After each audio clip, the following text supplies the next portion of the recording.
നമ്മുടെ കർത്താവും രക്ഷിതാവുമായ യേശുക്രിസ്തുവിന്റെ പുതിയ നിയമത്തിലെ 1-ാം അധ്യായം 17 മുതൽ 25 വരെ വാക്യം.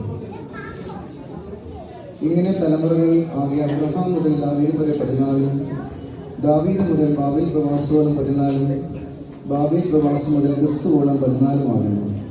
എന്നാൽ യേശുക്രിസ്തുവിന്റെ ജനനം ഇവണ്ണം ആയിരുന്നു. അവന്റെ അമ്മയായ മറിയം യോസഫിന് വിവാഹം നിശ്ചയിക്കപ്പെട്ട ശേഷം അവർ കൂടി വരും മുമ്പേ പരിശുദ്ധാത്മാവാൽ ഗർഭിണിയായി എന്ന് കണ്ടു. അവളുടെ ഭർത്താവായ യോസഫ് നീതിമാനാകൊണ്ടും അവൾക്ക് ലോകാപവാദം വരുത്തുവാൻ അവന് മനസ്സിലായതുകൊണ്ടും അവളെ ഗൂഢമായി ഉപേക്ഷിക്കുവാൻ ഭാവിച്ചു. ഇങ്ങനെ നനച്ചിരിക്കുമ്പോൾ കർത്താവിന്റെ ദൂതൻ അവൻ സ്വപ്നത്തിൽ പ്രത്യക്ഷനായി, ദാവീദിന്റെ മകനായ യോസഫെ, നിന്റെ ഭാര്യയായ മറിയാമിനെ ചേർത്ത് കൊള്ളുവാൻ ശങ്കിക്കേണ്ട. അവളെ ഉൽപ്പാദമായത് പരിശുദ്ധാത്മാവിനാലാകുന്നു. അവൻ ഒരു മകനെ പ്രസവിക്കും. അവൻ തന്റെ ജനത്തെ പാപങ്ങളിൽ നിന്ന് രക്ഷിപ്പാനിരിക്കൊണ്ട് നീ അവൻ യേശു എന്ന് പേരിടണം എന്ന് പറഞ്ഞു. കന്യക ഗർഭിണിയായ ഒരു മകനെ പ്രസവിക്കും. അവന് ദൈവം നമ്മോടുകൂടെ നടത്തുമുള്ള ഇമ്മാനുവേൽ എന്ന് പേർ വിളിക്കും എന്ന കർത്താവ് പ്രവാചകന്മാർ മുഖാന്തരം അള്ളിശയെ വ്യക്തിയാകുവാൻ ഇതൊക്കെയും സംഭവിച്ചു. യോസഫ് ഉറക്കമുണർന്ന് കർത്താവിന്റെ ദൂതൻ കൽപ്പിച്ചതുപോലെ ചെയ്തു ഭാര്യയെ ചേർത്തുകൊണ്ടു. മകനെ പ്രസവിക്കും വരെ അവൻ അവളെ പരിഗണിച്ചില്ല.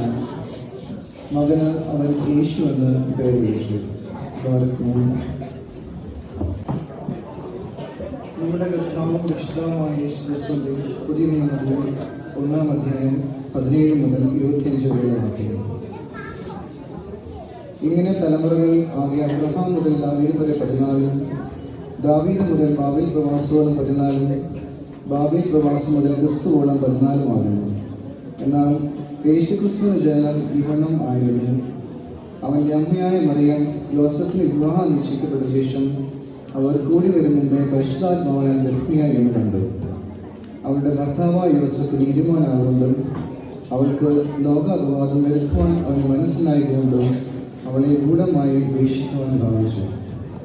ഇങ്ങനെ നനച്ചിരിക്കുമ്പോൾ കർത്താവിന്റെ ദൂതൻ അവൻ സ്വപ്നത്തിൽ പ്രത്യക്ഷനായി, ദാവീദിന്റെ മകനായ യോസഫെ, നിന്റെ ഭാര്യയായ മറിയാമിനെ ചേർത്ത് കൊള്ളുവാൻ ശങ്കിക്കേണ്ട. അവളെ ഉൽപ്പാദമായത് പരിശുദ്ധാത്മാവിനാലാകുന്നു. അവൻ ഒരു മകനെ പ്രസവിക്കും. അവൻ തന്റെ ജനത്തെ പാപങ്ങളിൽ നിന്ന് രക്ഷിപ്പാനിരിക്കൊണ്ട് നീ അവൻ യേശു എന്ന് പേരിടണം എന്ന് പറഞ്ഞു. കന്യക ഗർഭിണിയായ ഒരു മകനെ പ്രസവിക്കും. അവന് ദൈവം നമ്മോടുകൂടെ നടത്തുമുള്ള ഇമ്മാനുവേൽ എന്ന് പേർ വിളിക്കും എന്ന കർത്താവ് പ്രവാചകന്മാർ മുഖാന്തരം അള്ളിശയെ വ്യക്തിയാകുവാൻ ഇതൊക്കെയും സംഭവിച്ചു.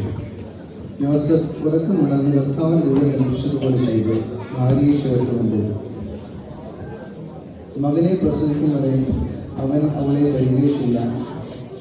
മകന് അവൻ യേശു എന്ന് പേർ വിളിച്ചു.